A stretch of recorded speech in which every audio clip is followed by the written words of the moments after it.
reason we were at that Verona 8th mile drag strip was to settle an in-shop debate finally of which car is faster, our 2001 Hellcat swap Dodge Viper or our 94 Mark IV Toyota Supra with 1,000 horsepower JZ. Full sequential. Both the cars are absolute rippers on the drag strip, and we wanted to finally know which one was absolutely faster. So we got them out there. First pass on the Viper, dropped the trans brake, made it about 10 feet, and the rear end completely shattered. Yeah. What? We haven't taken it up. Oh my God. Sheared. Completely sheared in half. Insane. I've never seen a shock fail like that, ever. Yesterday was the first time I've ever launched anything on a slick. And even that little dinky Miata had a crazy like dig. Yeah. And then I imagine something like this. This thing pulls like 2 Gs. Now imagine a GTR with 4 of them on it. That's nuts. Wow. So we're back in the shop. We have the Viper up on the rack, and we're gonna take you guys along for the journey. So we're back in the shop. We have the Viper up on the rack, and we're gonna take you guys along for the journey. Let's see what this damage looks like.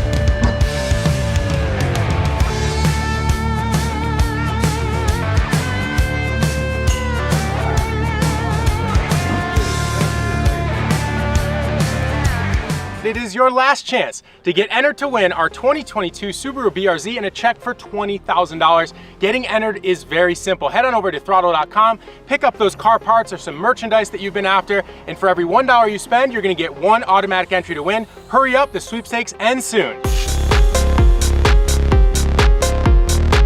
So the most obvious damage is here to our shock, where it literally sheared off of the base. So the shock absorber completely gave it up. So I don't know if the axle failed and caused the shock to fail, or if the shock failed and then the axle failed. But as you can see here, the seal is completely destroyed. The threaded flange where this section threads onto this is completely destroyed. All of the shock fluid puked all over the track. It is not good. It also damaged the frame that the shock is actually mounted to. The lower flange is completely cracked, and the inside of this is all galled up from the axle flying around and beating it to death. The axle is actually intact, but the U-joint at the end of it is completely destroyed. So the flange that the axle bolts onto had one of its tanks completely ripped off, so it's junk as well. So we're gonna start disassembling it to see how much damage there actually is here.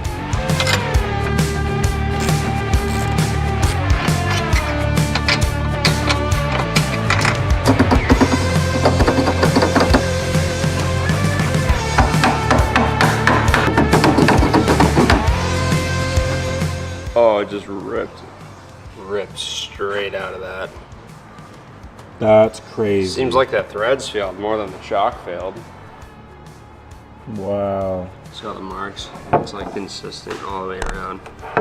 This section just got battered. Yeah, I'm curious on how. That's crazy, huh? How things got knocked out. Was it the axle and then this, or was it this? I don't know what the order is. Yeah. So there's a bunch of fluid in there, huh? Yeah, that's all shock fluid. So now we're gonna get the lower half out, starting with the reservoir.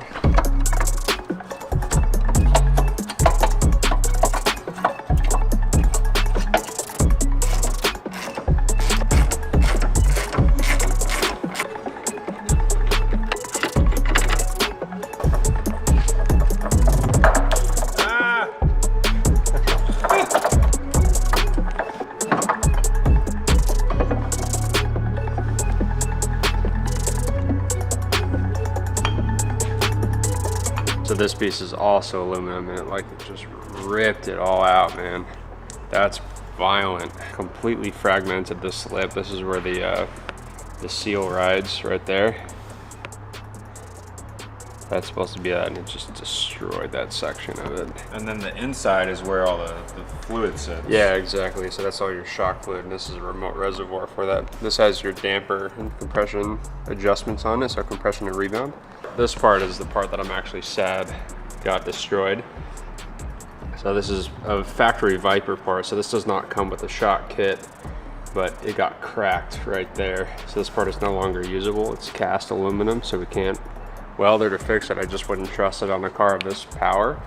But the inside of it just got absolutely hammered by the axle, because the CV joint, or the U joint back here, gave it up, and the axle was just like swinging around, just smashing this stuff. So Not good.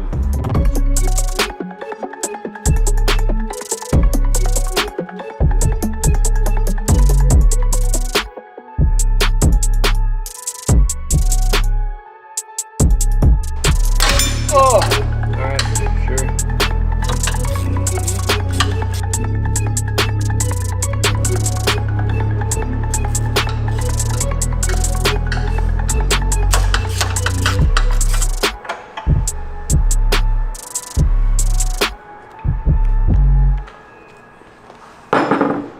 What's she looking like here? Hammered, dude. This is super stiff and it's like clunky. Doesn't rotate nice. On top of that, the casting around here has just been beaten. This thing again, just bouncing around the inside of this little A-frame here. So the axle sits through like that. And when this U-joint lets go, the axle just swings around. It smashes everything. So it's all tore up, the casting's smoked. We didn't even find the little spicer, the little cups that go onto this, we didn't even find them. They were really? They're gone? They were gone. They're just gone.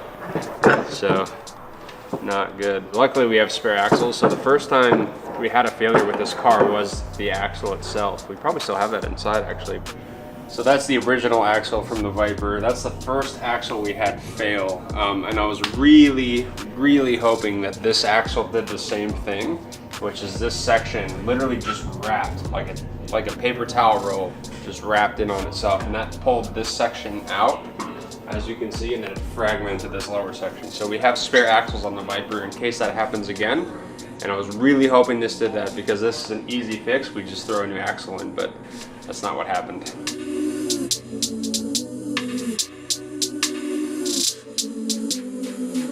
Final piece that broke is the output shaft for the axle that actually goes through the spindle and bolts to the hub. So when the axle broke, it actually snapped one of the tabs off that the U-joint mounts to, so we got to replace that as well. So let's get it out.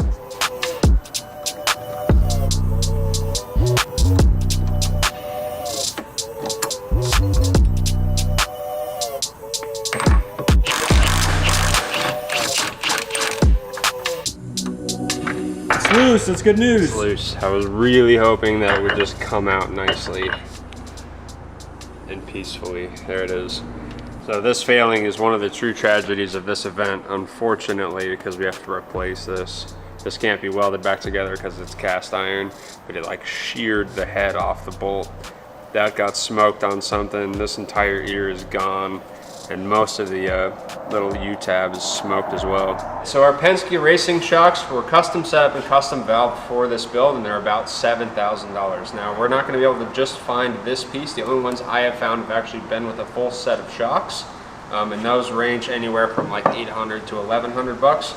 And of course the axle, the only one that I found that has the spindle on it is about $800. So we can find axles all day for $400, but they don't have the front shaft piece that we need as well. So not to mention it completely ruined our track day. We couldn't race it against the Supra, and of course the time and labor to fix all this stuff. This is what $10,000 worth of damage on a drag car looks like.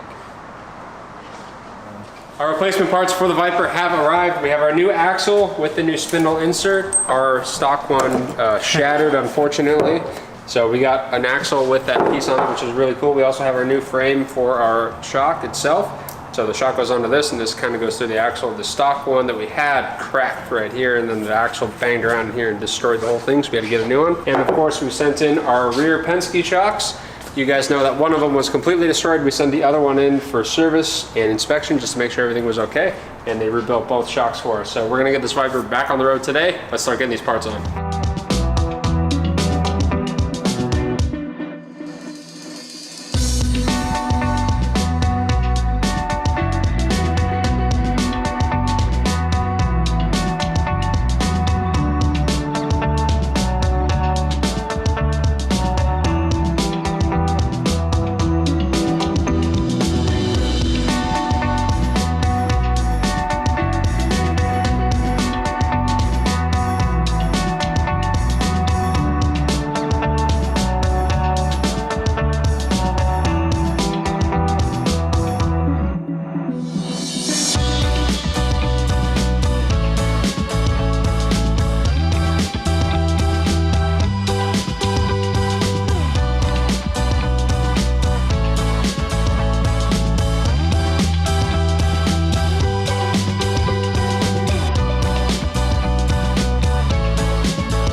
We got our shock axle and everything else installed in the Viper, and she's ready to go pretty much. I just have to torque the big axle nut. So I got Ricky here. He's gonna sit in the driver's seat. Hey! Push on the brake pedal so it doesn't do this, which is spins. We're gonna try and tighten it down, and then we'll be finished. I also unscrewed our rear tires, so next time we go to Verona, the tires will have a little bit of give in them, and they won't dead hug like it did. We break everything. We learn something every time we go to the track. Whether we break a car or not, we always change something in the car, and it just gets better and better and better. So screwing tires is for races only, apparently. Otherwise, it's looking mighty nice.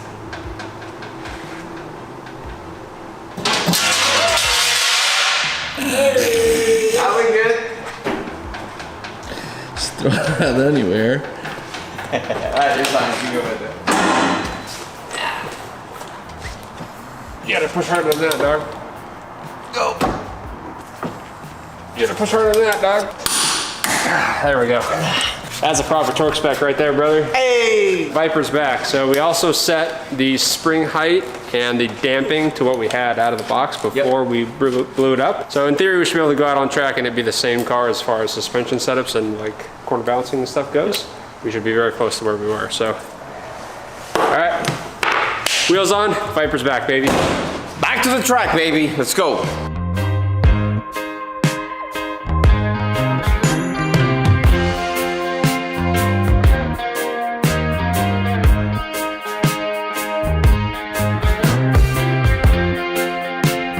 So that's gonna be it. Our Viper is back. We need to go and drive it, make sure everything is working correctly, solidify it, and go have fun with it. We're gonna race it against the Supra still. That race didn't end up happening, but it is going to happen very soon. And a massive thanks to Dustin over at Penske for helping us sort these shocks out and getting it turned around in a super quick time. If you guys are looking for a high-end drag shock setup, Penske is incredible. Their service is amazing. The guys over there are amazing. The turnaround is really quick, and they're a very effective shock, as you guys have seen. So next time you see this thing, it's gonna be out on the track ripping. Thank you guys so much for watching. Don't forget to drop a like, comment, and subscribe. See you guys in the next episode. What's up, guys? My name is Greg Peters with the Car Passion channel, and behind me is my 1992 Mazda Miata. Try to keep it a little bit subtle on the outside. It's basically a street car build, but got a few special bits on the inside here. So this is a 2003 Mazda Miata engine. Forged pistons, forged rods, Maruha stroker crank. It made 526 wheel horsepower. It's high compression and turbo, so it runs only E85. I run about 25 pounds of boost on a Borg-Warner EFR 6758. Anyone who knows Miatas knows that the transmissions stock in these cars are absolute glass. So driveline consists of a BMW E46 5-speed, which can take tons of power and abuse, and the differential is from a first-gen CTS-V. Normally on the street, I run Youngblood 15x10s wrapped in Nankang AR1s, pretty much like an R-Comp tire, very sticky but still streetable. Willwood big brakes to get this thing woed up because it is considerably fast, much faster than it was stock, obviously. On the rear, for drag-specific setup, I run Flying Miata Kogekis in 15x9 and Hoosier DR2 drag radials. That's about it for the exterior. Little quick-release wheel. Have the IRP shifter setup, this is the first one ever made. It's designed for a BMW, but fit into a Miata because of the crazy transmission setup. So I make sure I can find those gears, hopefully, because I'm gonna be racing the Supra here, which I'm very nervous about. I just saw this thing pull the front wheels off the ground, so it's gonna be a challenging race, but I'm gonna give it all I got, and we'll see how a little street car does.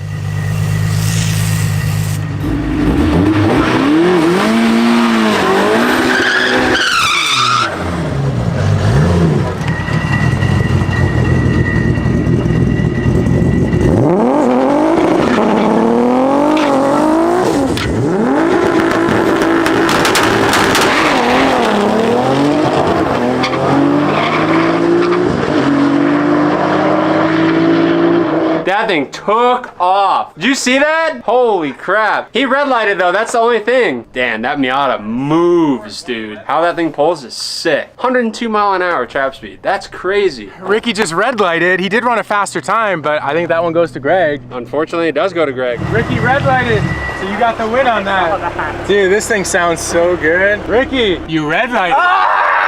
So Greg's got this one. We'll All right, see. Greg. All right.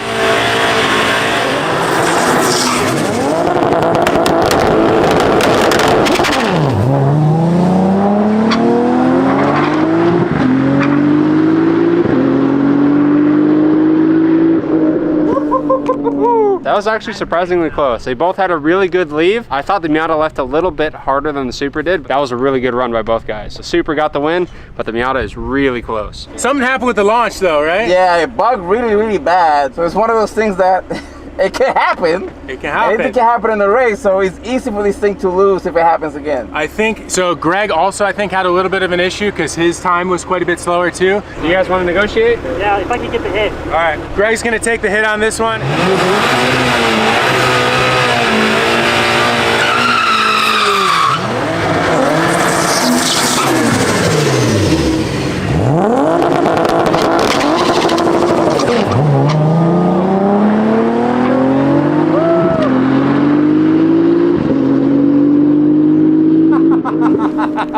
That Miata moves, dude. Once he's in boost and the higher gears, thing just takes off. Nice job. Took the win. Anything can happen here, out here at Verona. Ricky, what happened? Turbo's so big that it takes a while to spool up. So once it bugs up, the spool just dies and then it's over. Yeah, it takes 3 miles for me to spool back up, but good job, man. Good race.